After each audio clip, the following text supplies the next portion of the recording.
자, 이번 주부터 NCS 직업 기초 능력 특강을 하도록 할 거예요.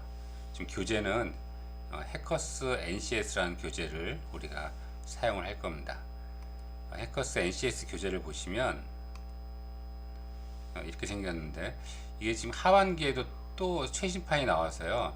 저는 2020년 하반기 거가 있었는데 약간 좀 교재가 다르더라고요.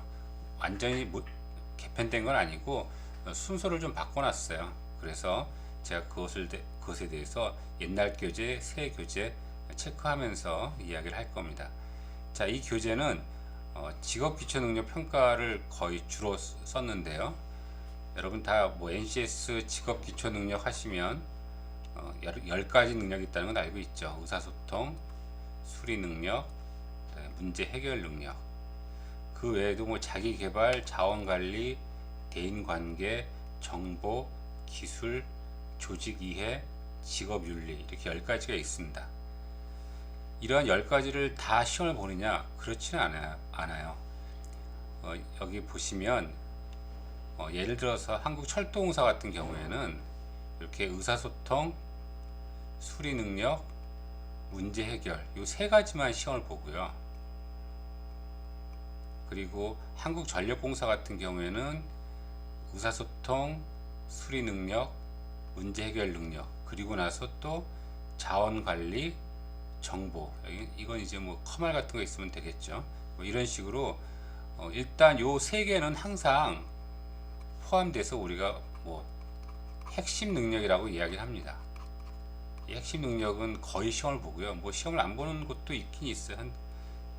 많은 곳 중에서 한 2군데 정도.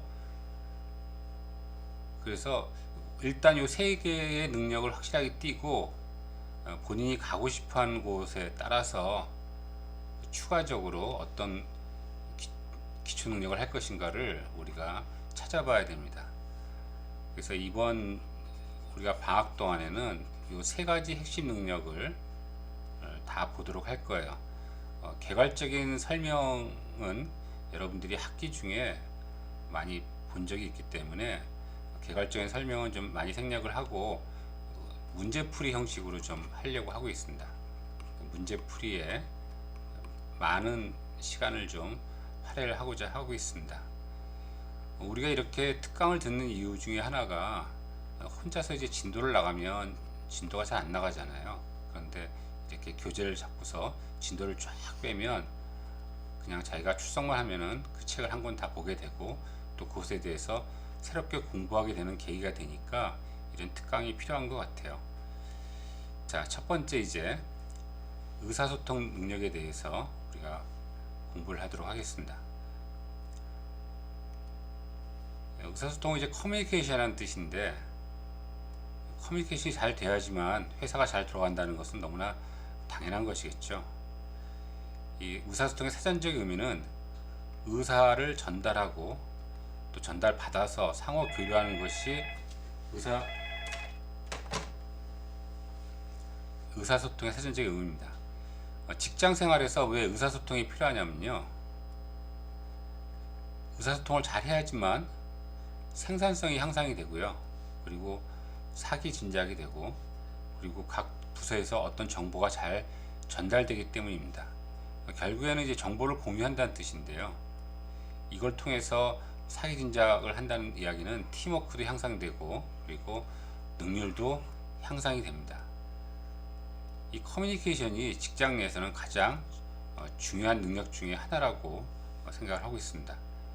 자, 그렇다면 NCS에서는 이런 의사소통 능력을 어떻게 구분하냐면요, 문서에 의한 의사소통과 언어에 의한 의사소통 2개로 크게 나눕니다. 문서에 관련돼서는 문서를 이해할 줄 아느냐, 그리고 문서를 작성할 줄 아느냐, 이런 것들을 보고요. 그 다음에 언어에 의한 것은 잘 들을 줄 아느냐, 들은 걸 잘 이해할 수 있다는 뜻이겠죠. 그리고 자기가 알고 있는 것을 잘 표현할 수 있겠는가 하는 것입니다. 그래서 의사소통 능력에 대해서 우리가 시험을 보게 되면 주로 이렇게 4가지 영역에 대해서 시험을 보는데, 물론 이제 시험의 특성상 이 2가지가 주로 시험 문제 나올 수밖에 없습니다. 나머지는 이제 면접 때 같을 때 한번 체크를 하겠죠. 그리고 플러스 기초 외국어 능력이 있어요. 이 NCS가 시작되기 전에는 이런 토익이 약간 좀 하향세였어요. 꼭 토익 해야 되겠는가?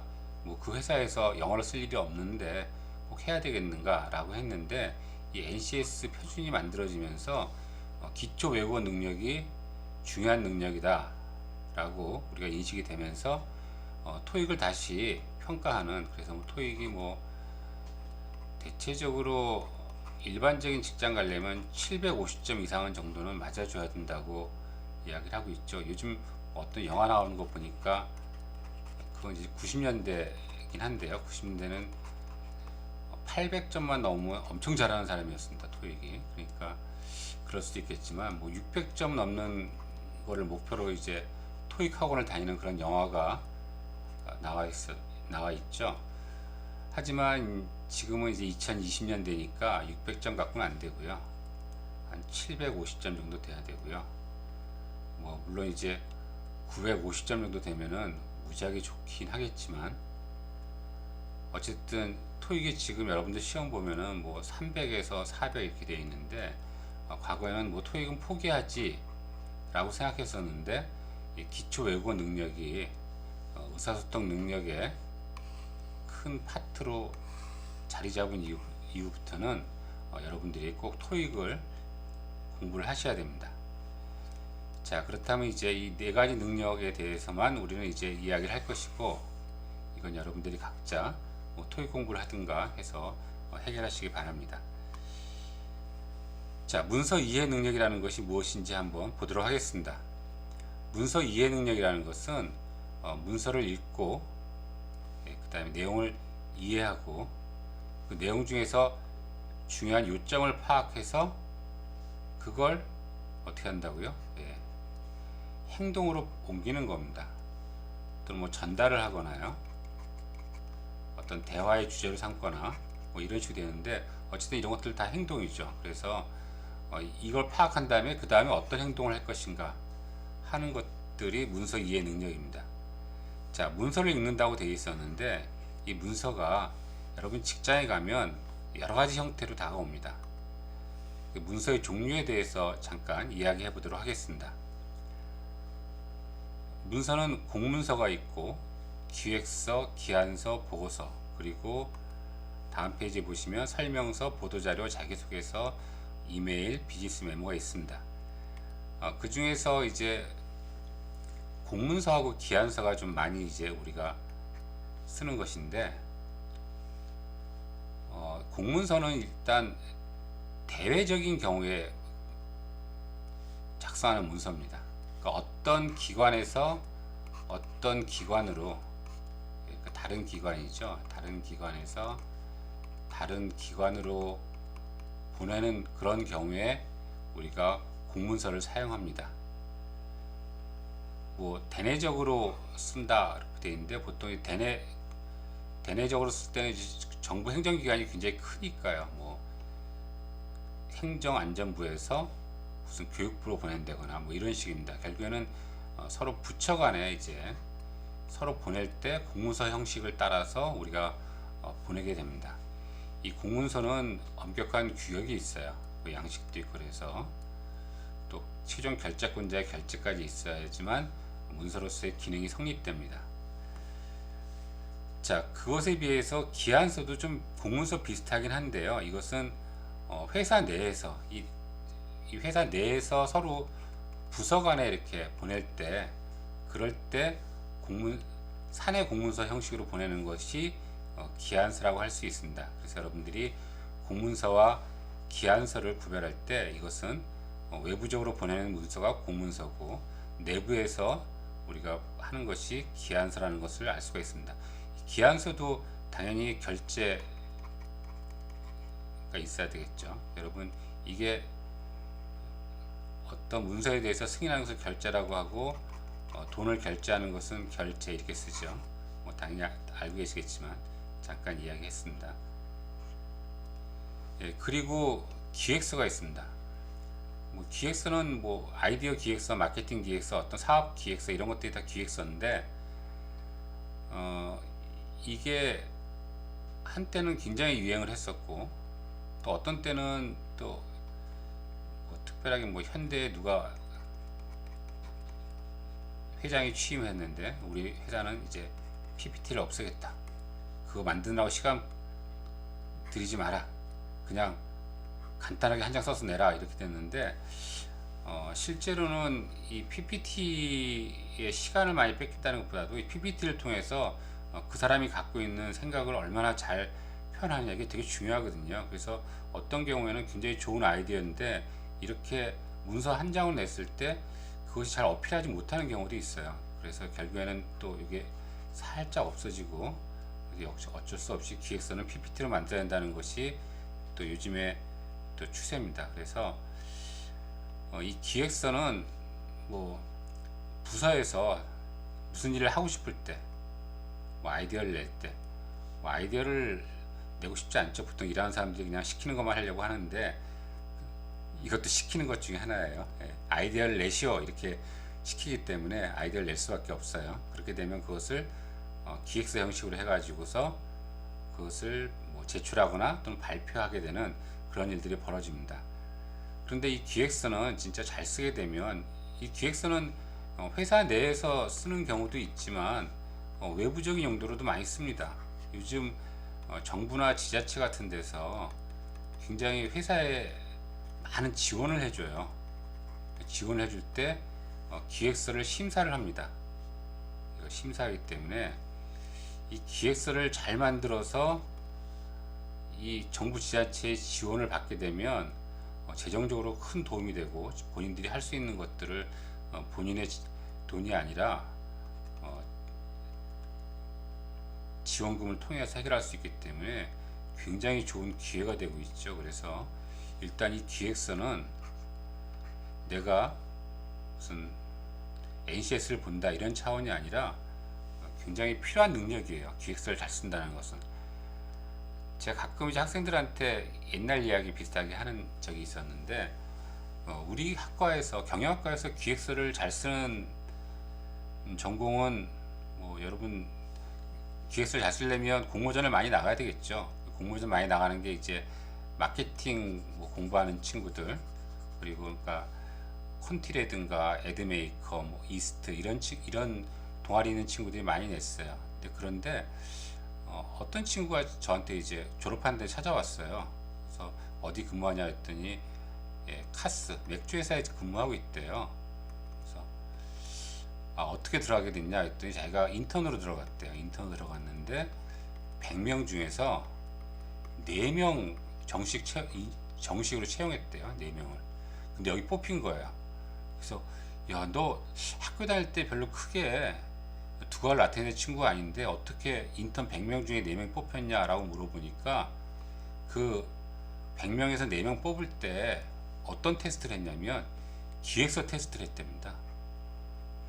그래서 같이 모아놓고 기획서를 쓰라고 했는데 자기가 깜짝 놀랐던 게 기획서를 쓸지 모르는 친구들이 태반이더래요. 근데 이 친구는 동아리 활동을 하면서 공모전에 한 몇 번 나왔기 때문에 기획서의 그런 골격은 알고 있었거든요. 그리고 몇 번 써봤기도 했고 그렇기 때문에 자기가 쓰니까 옆에서 되게 신기하게 생각하면서 굉장히 많이 물어보더랍니다. 이렇게 어떻게 쓰는 거냐. 그렇게 해서 많이 가르쳐줘서 인기도 높아지고 그리고 자기는 또 기획서 잘 써서 뽑히고요. 그러면서 그래서 요즘 뭐 하냐 그랬더니 자기가 뭐 이렇게 영업을 다닌대요. 영업. 근데 여러분들 뭐 올해는 별로 그런 일이 없었지만 카스 같은 경우에 뭐 대학생들한테 뭐 10,000원씩 주는 뭐 행사도 하고 뭐 공짜로 동아리에다가 지원하는 그런 것도 있었죠.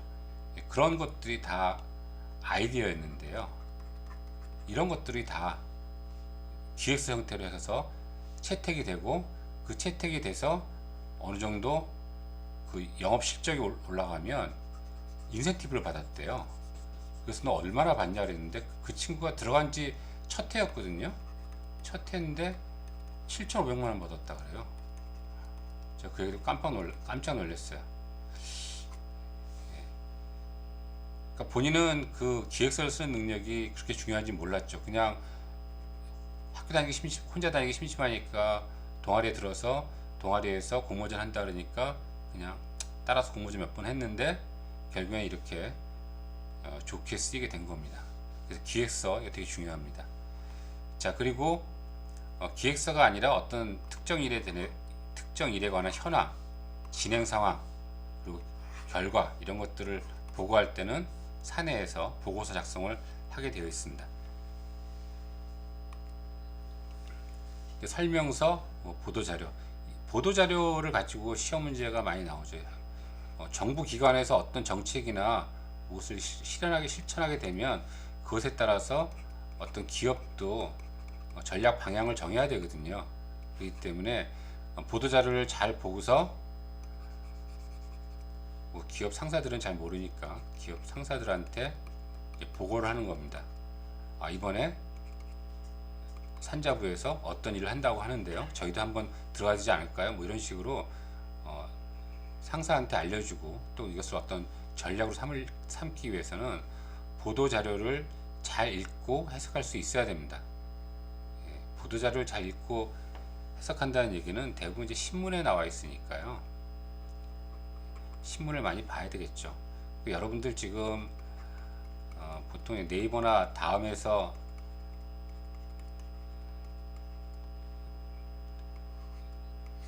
신문을 보게 되는데 네이버나 다음에서 보는 신문들은 실제로는 많은 사람들이 그냥 찾아보는 흥미 위주의 기사가 위에 뜨는 거니까 실제로 이런 보도자료 같은 것들이요, 산자부에서 태양광 사업은 어떻게 한다거나 원전 사업은 어떻게 한다 이런 것들은 잘 보기가 힘들어요.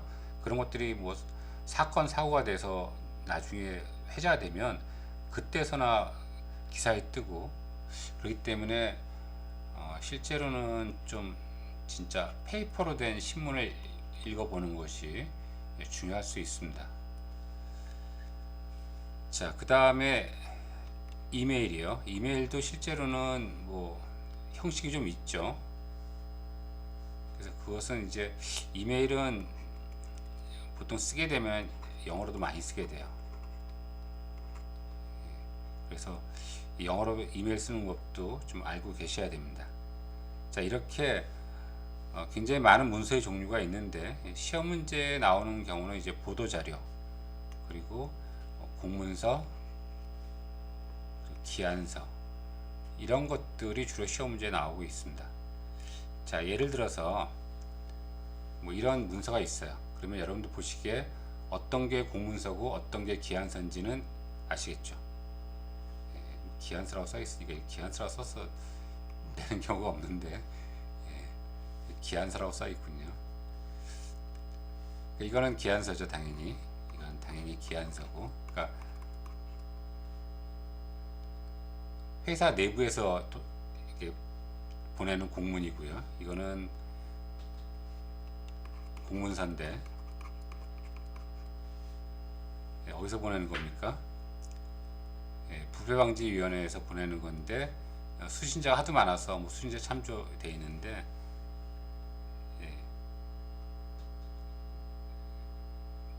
이 정도군요. 부패방지 시민 모임, 정의 실천 모임 이런 데다가 지금 공문서를 보내는 거야.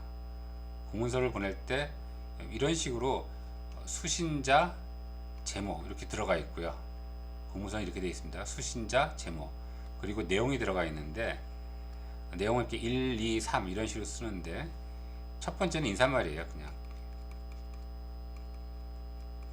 기관의 무궁한 발전을 기원합니다. 그래서 보통 이제 공문서 뒤에서 또 설명을 하겠지만 공문서는 대체적으로 인사말 다음에 뭐냐면 지금 이 위원회에서 내가 하고 있는 일이 이런 건데요. 그 다음에 여러분들은 이런 걸 해줬으면 좋겠습니다. 이렇게 나눠서 번호를 붙여서 설명을 하고 있습니다. 자, 이 부패방지위원회에서 개최하고자 합니다. 보고대회를 개최하고 하니까 여러분들은 부침의 협조사항을 보내니까 이것을 좀 해주십시오. 이런 데서는 이걸 해달라는 소리죠. 이런 식으로 공문서를 작성합니다. 여러분들이 공문서를 한 번도 작성해 본 적이 없겠지만 이 틀을 좀 항상 기억을 하시고, 1번은 이렇게 인사하고, 2번은 지금 내가 뭘 하고 있는지 알려주고, 그리고 3번은 상대방이 뭘 했으면 좋겠다는 그런 요구사항을 하는 것이구나. 그러면서 꼭 이 내용 중에 빠지지 말아야 될 것이 연락처, 어디다 연락해야 되고, 또 언제까지, 못 짜놨군요. 예. 언제까지 보내야 되는지, 요런 것들이 꼭 포함되어 있어야 됩니다.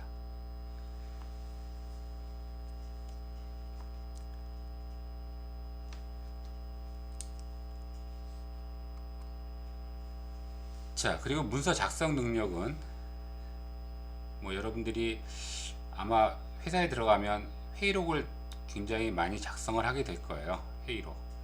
그 외에는 문서 작성에 관련돼서는 실제로는 뭐 시험 문제가 뭐 빈칸 정도 채우는 거 이 정도가 나옵니다. 그래서 그렇게 많이 나오진 않지만 여러분들 회의록 같은 거 작성하는 거 한번 예를 들어 보면, 회의록 작성 보시려면 전주대학교도 이제 가장 높은 그 의결기관이 이사회예요. 이사장님하고 이사들하고 이렇게 해서 이사회에 있는데, 이사회 회의록이 공개가 되어 있습니다. 학교 홈페이지에. 그리고 우리가 대학 평의회라는 것이 있어요. 대학 내에서는 회의록도 공개가 되어 있어요.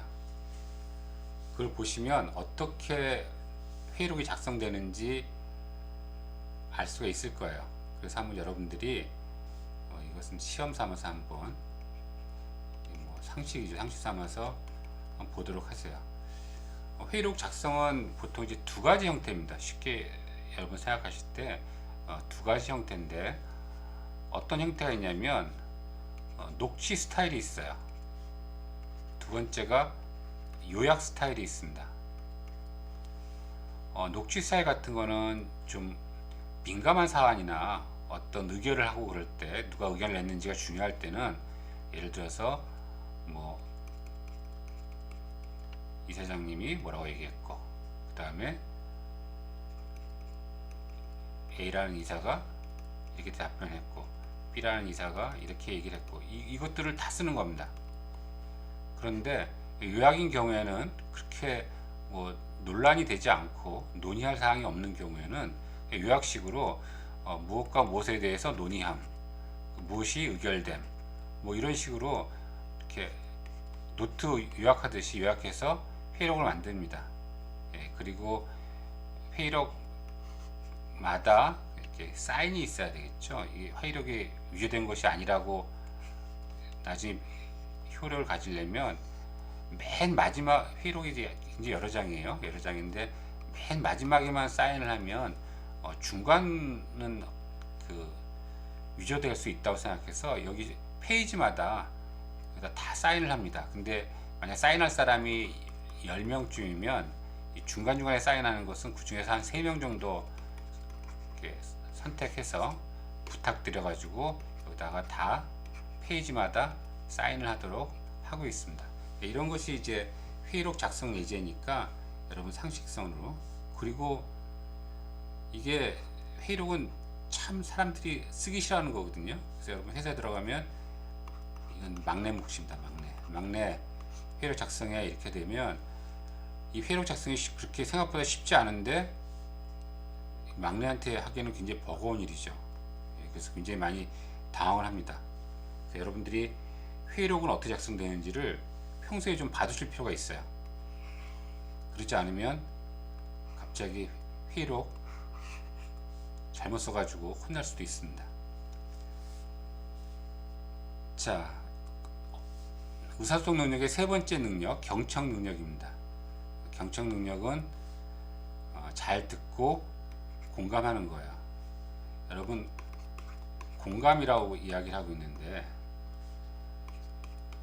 제가 이제 뭐 딴 데서도 이야기를 하겠지만, 지금 뭐 4차 산업혁명 시대라는 얘기 많이 하잖아요. 4차 산업혁명 시대면은 사람들이 이게 뭐 AI 이렇게 돼 있어 점점 기계화 될 것 같다는 그런 느낌을 갖고 있어요.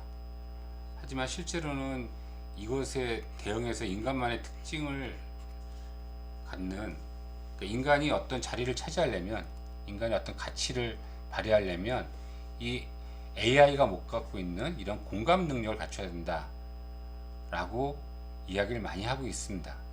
그래서 이 공감 능력이 굉장히 중요합니다. 이 공감 능력은 남자 여자를 비교해 보면 여자가 훨씬 더 많아요. 공감 능력이요. 남자 공감 능력이 좀 떨어집니다. 그래서 남학생인 경우에는 이 공감 능력 이걸 좀 기르려고 습관화 시킬 필요가 있습니다. 이 공감 능력은 어떻게 나오냐면, 일단 상대를 존중하고 그 다음에 좀 성실하게 응대를 해야 돼요. 그리고 상대 입장에 대해서 이해를 하려고 하고, 그리고 그것을 자기가 공감했다는 것을 충분히 전달해야 됩니다. 그래야지만 이것이 공감 능력을 발휘하는 거야. 듣고서 공감을 했는데 전혀 전달이 안 됐다. 그렇게 되면, 여러분 수업 시간에 그렇게 많이 하잖아요. 수업 시간에 교수님이 재밌는 얘기 했는데 그냥 혼자서 피식, 그리고 아무런 표현을 안 하니까 교수 입장에서는 당황스러울 때가 있죠. 공감 능력이 굉장히 4차 산업혁명 시대에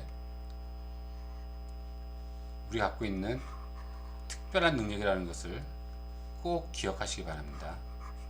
이게 굉장히 중요한 능력이에요. 이거 무시하시면 안 됩니다. 공감 능력. 자, 그리고 의사표현 능력이라는 것이 있는데, 잘 들었으니까 이제 잘 말을 해야 되겠죠. 일단 기본적으로 자신의 생각과 감정을 표현하는 것인데, 뭐 다른 것들을 표현할 때도 있겠죠. 어떤 상황이나 뭐 아이디어 이런 것들을 표현할 수가 있는데, 어쨌든 중요한 것은 철저하게 준비를 해야 됩니다. 철저하게 준비. 이번에 여러분들 그 개인 프로젝트, 팀 프로젝트 발표회 있었죠. 팀 프로젝트 발표를 가졌었는데 아주 잘 했어요. 의외로. 그게 뭐냐면, 과거에는 스크립트를 여러분들이 다 외워갖고 와서 앞에 서가지고 무대에 서서 발표를 했어야 되기 때문에 굉장히 긴장을 많이 하고 그랬었는데, 지금은 뭐 여러분들이 모니터에 앉아서 그냥 옆에다 스크립트 놓고서 읽다 보니까 굉장히 발표가 좋아지더라고요. 그래서 이렇게 계속되지는 또 않고, 코로나도 언제는 끝나겠죠. 그러니까 여러분들이 이렇게 스크립트를 옆에 놓고 읽는 것처럼 철저하게 다 외워서 준비한다면 이번 발표회처럼 학생들의 긴장도 좀 덜하고 발표가 좀 좋지 않을까 이렇게 생각을 하고 있습니다. 자, 그리고 이제 표현할 때는 음성 언어도 중요합니다. 음성 언어 중요하죠. 근데 뭐 여학생들은 별로 크게 문제가 되지 않는 것 같아요. 음성에 관련돼서는. 그런데 남학생 같은 경우에는 뭐 말하는 그런 읽기 연습, 책을 소리내서 읽기 연습, 그런 것들을 좀 할 필요가 있다고 생각하고요. 신체 언어라는 것이 있습니다. 여러분들 제스처라는 게 있어요. 제스처. 이 제스처가 사람들한테 굉장히 어필하게 하는 그런 방식입니다. 하지만 이 신체 언어는 과도하게 할 필요는 없어요. 보통 이제 자기 몸에 어떤 영역을 정해놓고 내 팔다리가 그 바깥으로 넘어가지는 않는다. 뭐 옛날처럼 뭐 이 연사 힘차게 외칩니다. 이런 거 안 합니다. 요즘은 이 정도로 자기 영역을 정해놓고 그 바깥을 넘어가지 않는 형태에서 손과 발을 움직이는 형식을 하고 있어요. 물론 커다란 또 발표장이라 그러면 약간의 이 원 형태로 도는 것도 중요합니다. 자, 이런 식으로 의사 표현을 하는 것이 있습니다. 자, 지금까지 이것이 여러분들 의사소통 능력의 네 가지 능력을 제가 요약을 했던 것이고요. 실제로 여러분들이 시험을 봐야 되니까 시험 보는 것을 한번 보도록 하겠습니다. NCS 의사소통 능력은 어떻게 출제되느냐? 당연히 문서의 내용을 이해하고 답을 찾는 이런 객관식 형태로 보통 이루어집니다. 그 내용을 이해하면 그 다음에 어떤 업무를 진행해야 되는지 또는 어떤 대화를 이어나가야 되는지 이런 것들을 찾는 것들이고요. 그리고 여러 문제 해결 능력도 세 가지 핵심 능력 중에 하나라고 했었죠. 이 문제 해결 능력하고 굉장히 유사한 문제가 많이 나옵니다. 이 문제 해결 능력은 실제로 어떤 업무를 주어지고 그 업무를 해결하라 이렇게 문제를 내야 되는데 그게 좀 쉽지가 않아요. 그런 것들을 만들어내면 또 사람들이 다 외워올 거거든요. 그래서 이렇게는 안 내고 문제 해결 능력은 수리 능력하고 이 죄송합니다. 의사소통하고 좀 비스무리하게 냅니다. 그래서 수리하고 의사소통을 잘하면 이 문제 해결 능력은 반쯤은 해결된 거예요. 그래서 이 의사소통 능력에서는 다른 능력과 결합된 그런 문제가 나올 수가 있습니다. 자, 그러면 이제 출제 경향으로 넘어가도록 하겠습니다.